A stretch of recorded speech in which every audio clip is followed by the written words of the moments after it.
Friends, welcome back to my YouTube channel.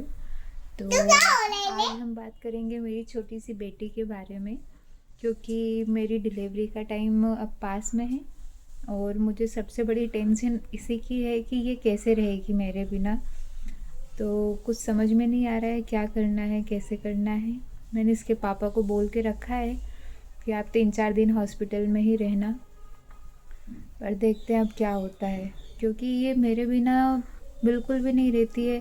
और अभी तक इसे फीडिंग की भी आदत इसकी नहीं छूटी है। ये रात में भी इसको फीडिंग करवाना पड़ता है, दिन में भी इसको भूख लगती है तो भी फीडिंग करवाना पड़ता है मुझे। अभी इसको सर्दी जुकाम था तो मैंने इसकी फीडिंग छुड़वाई नहीं है। 4 मार्च की मेरी ड्यू डेट है डिलीवरी की, तो मैं कोशिश करूँगी कि जब तक इसकी थोड़ी सी फीडिंग में कम कर दूँ। और जैसे अगर वहाँ पर मेरा सी सेक्शन होता है तो 3-4 दिन ये कैसे रहेगी मेरे बिना, ये सबसे बड़ी प्रॉब्लम है मेरे लिए। डिलीवरी से ज़्यादा मुझे इसी की टेंशन हो रही है कि क्या होगा, कैसे होगा, कहीं ये मेरे बिना कैसे रह पाएगी, कौन इसका ध्यान रखेगा, कौन इसको खाना खिलाएगा, क्योंकि ये मेरे हाथ से ही खाना खाती है। अगर इसे 1 चम्मच कुछ खाना भी है तो बोलती है कि मम्मा खिलाएगी। तो अब देखते हैं कि क्या होगा।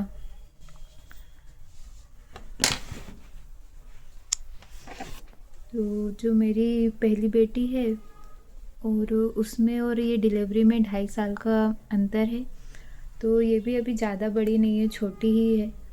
तो मैं इससे इतना वो भी नहीं कर सकती कि तुम बड़ी हो गई हो, तुम समझदार हो, क्योंकि वो तो खुद अभी 2-2.5 साल की बच्ची है। उसे मैं क्या फोर्स करूँ कि आप बड़ी हो गई हो, आप समझदार हो। मुझे उसको भी टैकल करना पड़ेगा।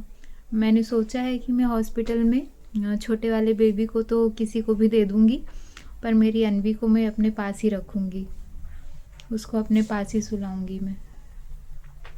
अगर ऐसा पॉसिबल हुआ तो मैं देखती हूँ, बाकी मैं कोशिश करूँगी कि इस बार नॉर्मल डिलीवरी कर सकूँ और जल्दी से जल्दी रिकवर होकर अपनी बेटी का और अपने दूसरे बच्चे का ध्यान रख पाऊँ। ये देखो।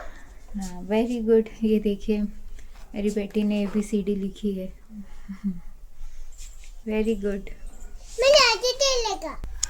तो जब भी हमारी सेकेंड डिलीवरी होती है तो उसमें सबसे ज़्यादा जो सफ़र करता है वो हमारा पहला बच्चा करता है।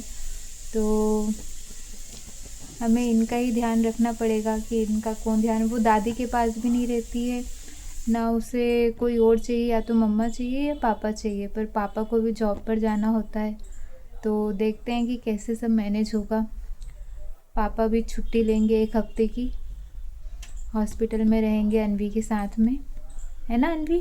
छोटा बेबी चाहिए ना आपको, है ना? तो बस हमारा 9 मंथ चल रहा है। अगर आपको 9 मंथ के बारे में, मेरे एक्सपीरियंस के बारे में जानना है तो आप लोग प्लीज़ कमेंट करके बताएं। मैं आपको अपने 9 मंथ में जैसा भी मैं फील कर रही हूँ वो मैं आपके साथ शेयर करूँगी। Thank you.